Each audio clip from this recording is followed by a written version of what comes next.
right, ladies and gentlemen, boys and girls, welcome back. It's just harmless little me, Dave, the real music observer, observing real music in real time for real people just like you and just like me. Joan Jett, who I guess played with the remaining guys in Nirvana in 2014, cites that performance when she played at the Rock and Roll Hall of Fame with the remaining guys in Nirvana.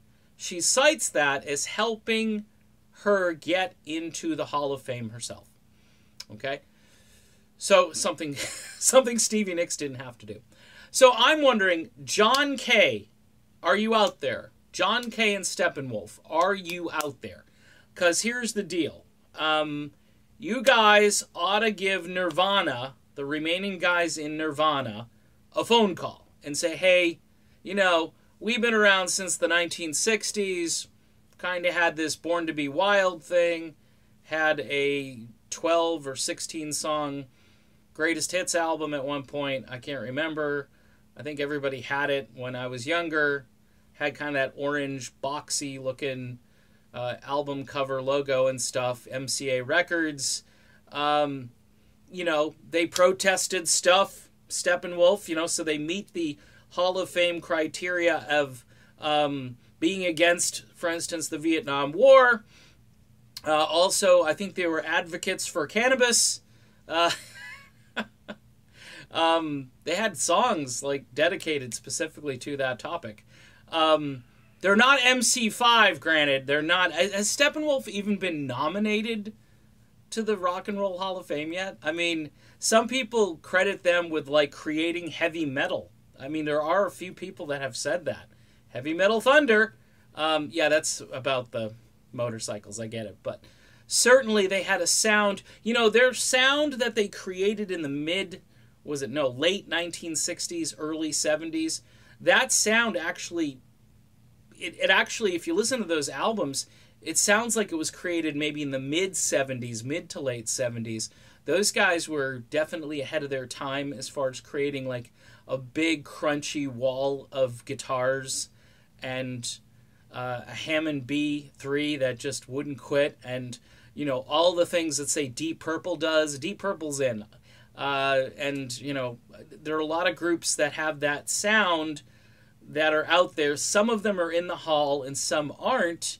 But if you look at all the iconic, like the movies and things that happened in the late 60s where Steppenwolf was a huge part of and just influenced the culture and influenced the rock and roll community and was very rebellious. And John Kay had this great voice. I mean, you don't think the guys in the Cult weren't influenced by Steppenwolf? And how many other groups that came along later on that took their cues from Steppenwolf? Come on, people.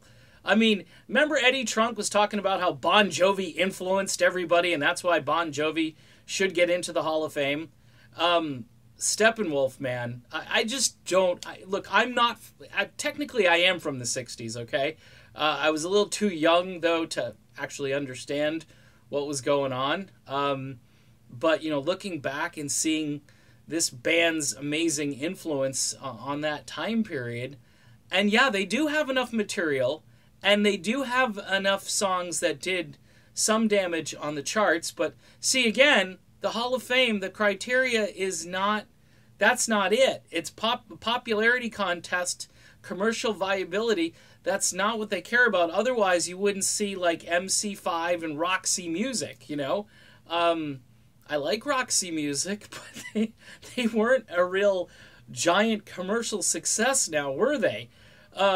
Steppenwolf should be in, and so my suggestion, John Kay, if you're out there listening, hopefully you're doing well and so forth. We haven't forgotten about you.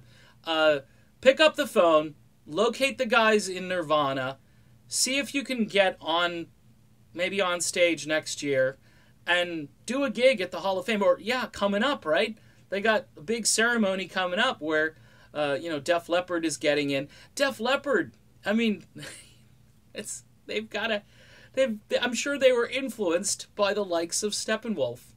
Just we're living in a parallel alternate universe of some kind. Okay. Done with this. If it works for Joan Jett, it should work for Steppenwolf. Just throwing it out there. See you later.